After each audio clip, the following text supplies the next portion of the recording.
Who here has clay soil and is frustrated with the experience they've been having harvesting tulips within that clay soil because it's been so time consuming to pull up the stem with the bulb included and wash those stems so that they are free of soil? I have been there. That happened to me last year. I had a couple thousand of stems in the ground, and it was 2 weeks after my C-section, and it was so laborious getting all of those tulips out that I said to myself, never again. I need to figure out a way to grow tulips more easily so that they are easily harvestable and easy for me to process so that they can be a profitable crop. So I did an experiment, and guess what? It worked. So before I walk you through what I did and how I got easy to harvest and process tulip stems, I want to show you a clip of me harvesting this year and how easy it was.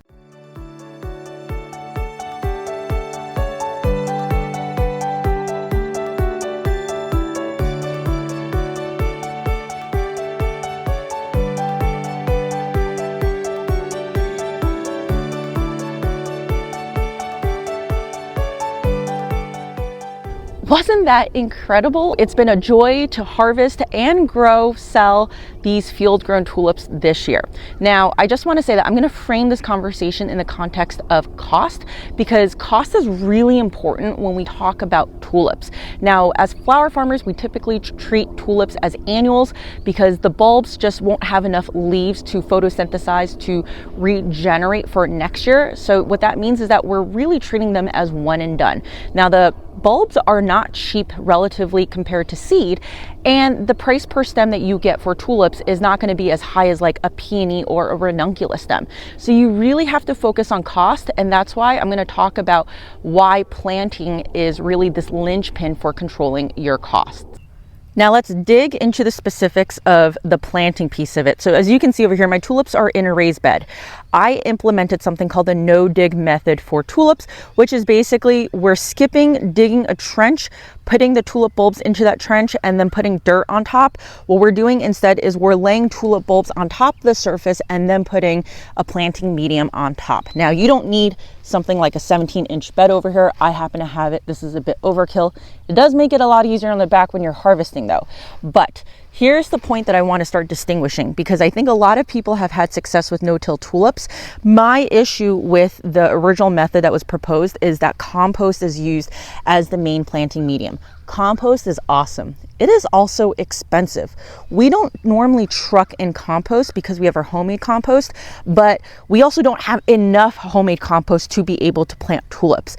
So instead, I wanted to use a free resource, which is leaves over here. Leaves are really the secret ingredient to having these easy to pull tulips, because what you want to do is you want to make sure that you have a planting medium such as soil on the bottom for the bulbs, and then you want to have a very thin layer. We're talking about 1 to 2 inches maximum on top of the bulbs, and then afterwards you pile on with leaves. Now I had at least about 4 to 5 inches of leaves.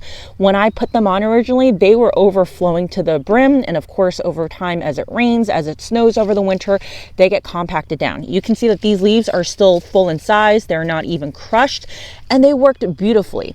Once in a while, you might get a situation where the leaves are literally covering the tips of the leaves over here. They poke a hole through the leaf, and then basically you need to remove the leaf or else it doesn't allow the leaves to photosynthesize. Here's an example of where it was caught a little bit later, but it doesn't impact the bloom heads. So the reason why this is so important is because it's so much easier to take a leaf that is caught in between the stem and the leaf than it is to wash off soil. So that's why when I pull a stem like this over here, let me just show you, I am literally getting almost no soil on the stem because the leaves were covering this part of the stem. So this tulip stem is so long that I could hypothetically cut it above the soil line and not even have to wash this. I also trialed 2 different types of planting mediums. I trialed mulch as well as topsoil. Both were leftover ingredients from other projects that we had. Topsoil is obviously a little bit heavier, so I put that as the base and also covered it to 1 to 2 inches above the bulbs. And this is the bed with the topsoil. I also had a bed where I had mulch as the topping medium, and mulch is obviously thicker, but it is also heavier. So my experience is that pulling the tulips with the bulb on is a little bit more challenging, depending on how deep you buried those bulbs, but it still works. So let me show you what that looks like.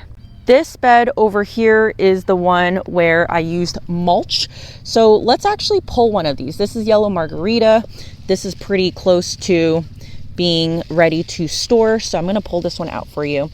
And this one, there's a little bit more tension and you can see the stem snapped off. But here's the thing, it's still a lot easier to go around digging for bulbs in here than it is in the clay soil. And when you're not successful, you get this coming out over here. So these are all of the tulips that I clearly was not successful in getting the bulbs out, and you get foliage, which in this case is not a big deal because I'm not really using the space. I actually shrunk my grow space. But if you were to be planting on top of this space, if you were overwintering, if you needed it, you're gonna have foliage basically just popping out and potentially competing with whatever you have. And that's why it is important to take off the bulb or to try to get all the bulbs out of the ground to prevent something like this from happening. Let's now talk about processing tulips, which is typically the most labor-intensive part of growing tulips and makes it difficult for most people to achieve a profitable crop. Now, how long you spend on processing tulips will be an output of how easy it was for you to harvest and how much dirt was on that stem. So if I take a stem for you over here, you can see that there's actually not a lot of dirt on here. And even if there is dirt, it's very easy to wash off. It's not like the typical clay that gets stuck in between the leaves. And what I've been doing is I've been having an assembly line where I have a table over here. And what I do is I just start snipping the bulb off, and I'll snip stuff that is within the same variety. So this here, they're all within the same variety. I'll just snip multiple bulbs off at once. So let me grab like 5 together here.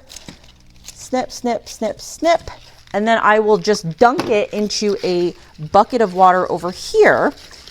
And now the stems are pretty much washed. That's it. And then what I'll do is I'll bunch in groups of 10 and then rubber band them and put them into the bucket where they will sit and hydrate at least for overnight. And then I'll decide on what to do with them afterwards. To prove a point, we are now going to time how long it takes for me to process this relatively small amount of tulips, but you'll get the point and see how quickly I can move along because I've already minimized the need to spend a lot of time washing these tulips.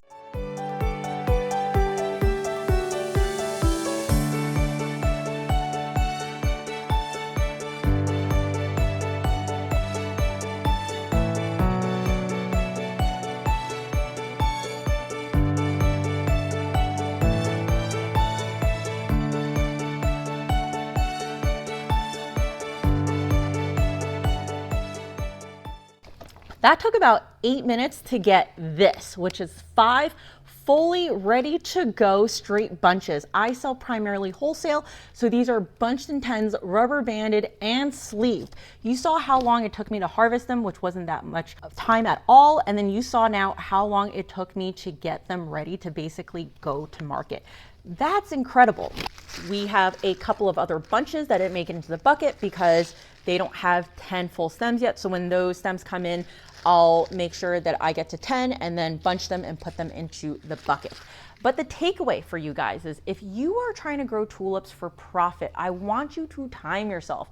I want you to get an understanding of how much time you are spending harvesting and cleaning your stems, because my hypothesis is that many of you are not charging appropriately for that. You have a lot more wiggle room to charge more when it comes to retail, but on a wholesale side, I can't get $3 a stem for these. I mean, $2 is going to be stretching it for field grown tulips. So in the profit equation, you've got revenue and you've got cost. You can't really pull any more on the revenue side, so you've got to focus on the cost side, and labor is the biggest component of cost here.